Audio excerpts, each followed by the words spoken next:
সোমবার আদালতে তোলা হবে নুসরাত ফারিয়াকে। ঢাকা মহানগর গোয়েন্দা পুলিশ ডিবি কার্যালয়ে জিজ্ঞাসাবাদ শেষ হয়েছে চিত্রনায়িকা নুসরাত ফারিয়ার।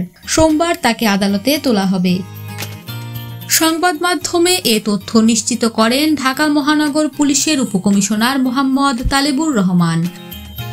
তিনি বলেন, অভিনেত্রী নুসরাত ফারিয়ার বিরুদ্ধে ভাটারা থানায় হত্যাচেষ্টার মামলা রয়েছে। এ কারণে বিদেশে যাওয়ার সময় তাকে গ্রেফতার করা হয়। উপকমিশনার মোহাম্মদ তালেবুর রহমান আরও বলেন, ডিবিতে অভিনেত্রীকে জিজ্ঞাসাবাদ সম্পন্ন হয়েছে। সোমবার তাকে আদালতে হাজির করা হবে।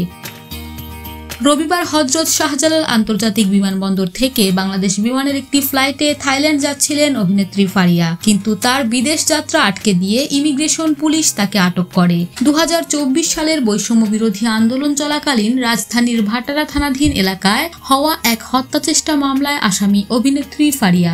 অভিনেত্রী ছাড়াও শোবিজের আরও 16 জন তারকাকে এ মামলায় আসামি করা হয়েছে। বাদী এনামুল হকের দায়ের করা এ মামলায় দাবি করা হয়, সাবেক প্রধানমন্ত্রী ও আওয়ামী লীগ সভানেত্রী শেখ হাসিনা এবং তার সরকারের সংশ্লিষ্ট 283 জন ও অজ্ঞাতনামা 300-400 জন বৈষম্য বিরোধী আন্দোলনের বিপক্ষে অবস্থান করেন।